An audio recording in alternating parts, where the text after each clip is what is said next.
don't know how many of you guys have seen a movie called A Face in the Crowd, but I've been watching it a lot lately. And, it really kind of sickens me what has happened to America.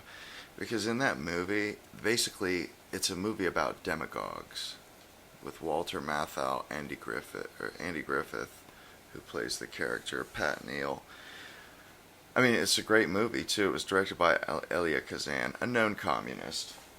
Um, and basically, it was about it was about a guy, a huckster more or less, just some country boy who was able to sway the masses, and he was basically tricking the masses into voting for a guy who.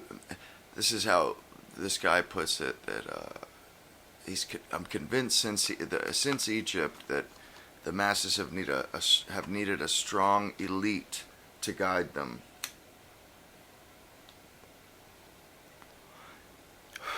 And they're against Social Security, and he's helping them, win the fight against Social Security. And I'm just thinking to myself, like, they they totally showed their. I mean, they basically said what they were doing, exactly what they were doing. They just wanted to do it better than the right wing guy. That was all they were concerned with, was doing it better than the right wing guy. We don't mind propaganda. We just got to be the better propagandists. That's all. I mean, that's pretty much what it was. And, because Walter Matthau's character even talks about writing a book called The Demagogue. And it was kind of disgusting, to be honest, because it was so blatant. Because because the guy that they were trying to smear as being wrong was right. He was talking about how, people want cradle to the grave. They want Big Brother cradle to the grave security, and he even said, Daniel Boone, that wasn't his way. That's not the American way, and the guy was right. But they smeared it as, oh, this is some. I mean, it was kind of ham-handed, but I guess back then the propaganda wasn't as slick. But it just kind of pissed me off. Like, these sons of bitches just manipulated everybody into voting, keeping Social Security around. Because it was like 57 when it came out, so it was after Roosevelt. But I think, and you can tell it was definitely a pot shot at the Dick Nixon and or the Eisenhower Nixon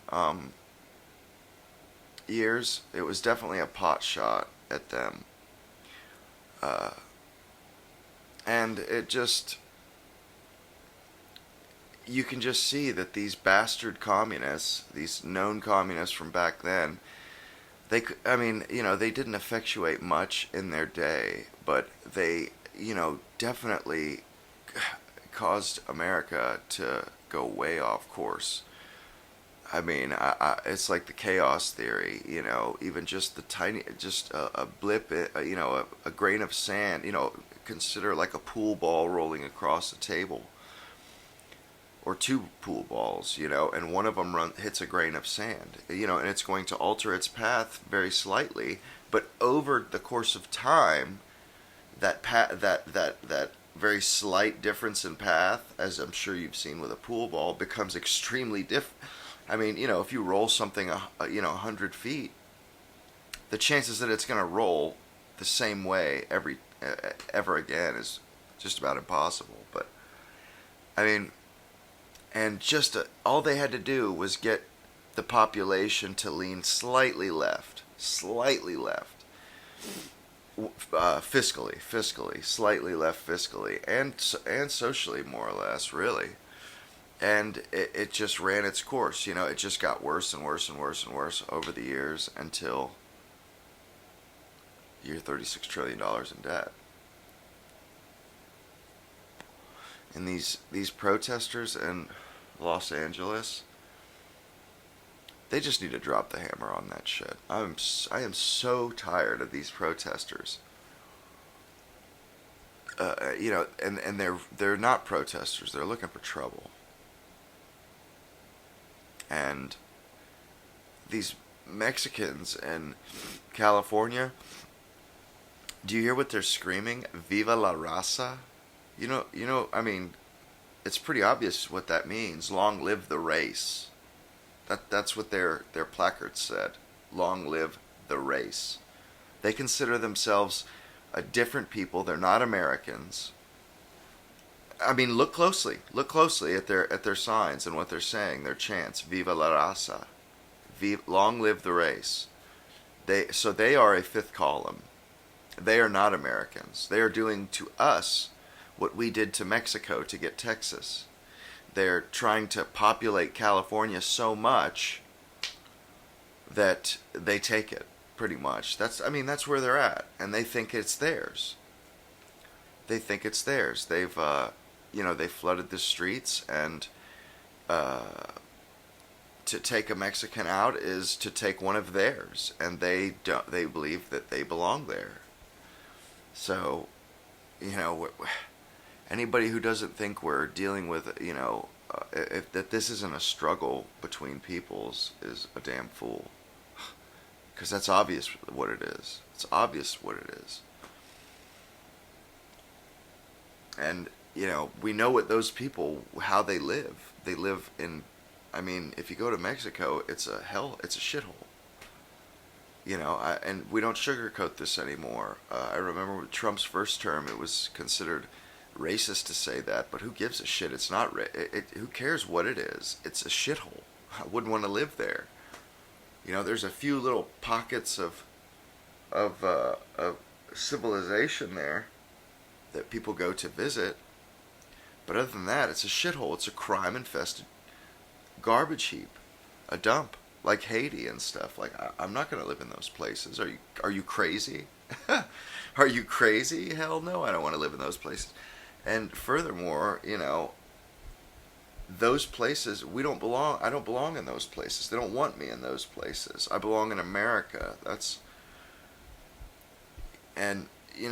starting to become pretty apparent to me that everybody else wants to live here, but we're not allowed to live anywhere else. We, as in white people, and I think it's disgusting. It's pretty horrid, like what's happening in South Africa and stuff. It blows my mind that stuff is that's what that's what we're seeing today. This reverse racism stuff, and then there's I see these posts, with Asian pride, or I think it was a post of definitions. It was like Asian pride, Asian American, AZN pride, Asian Americans, the pride in being Asian. And there was black pride, and then there was Hispanic pride or something or other like that.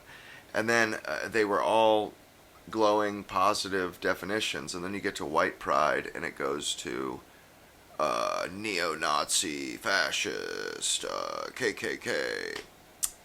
No, sorry, it's not. I don't give a damn what these people say anymore. They all. The gloves are off as far as I'm concerned. They all tribe up, and the whole scheme is obvious enough. They want to